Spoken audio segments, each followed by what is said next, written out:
Hello.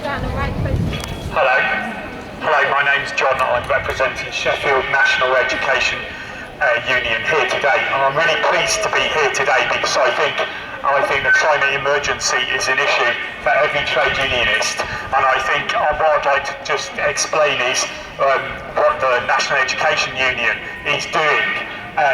We are supporting a campaign called To Carbon Zero for every school in the country to be operating as a carbon zero school by 2030. And it's involving represent NEU reps in lots of schools around the country. Lots of schools have already signed up to it. And it shows what you can achieve as a trade unionist in your workplace. I think because the argument is, isn't it, is that they say to reach carbon zero, to get the things that we want, it'll cost jobs. It'll cost jobs. People will lose their jobs. But actually, it's not the case. It's not the case. If the carbon zero plan for schools was initiated, it would actually create thousands of jobs. Trade unionists and environmentalists have come together and created a plan called 1 million climate jobs, because it is actually possible to create millions of jobs by changing the economy to a green economy. The question is not whether there'll be jobs or not, the question is priorities and then finance.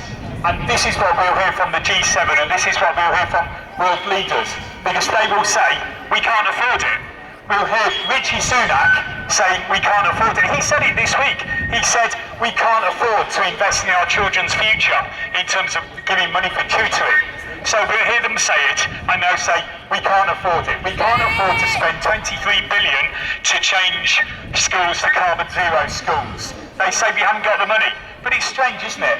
Because they've got the money for a royal yacht when the forests are burning and the seas are rising. They've got the money to spend on weapons of mass destruction when the seas are rising or when the forests are burning. Actually, the money is there, but it's a question of priorities and what you're prepared to spend the money on.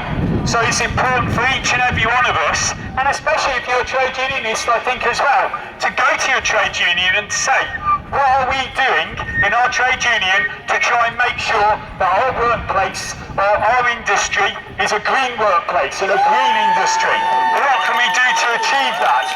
Because it's not a question of money, and if they turn around and say we can't afford it, well, we'll turn around and say, well, look at the pay rises that the heads of our companies are giving themselves. Look at the priorities of spending on this government.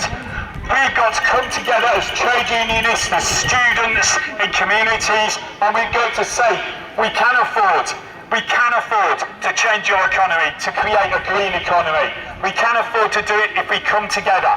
I'm proud to be part of this movement. I'm very proud that my trade union is part of the movement against climate change.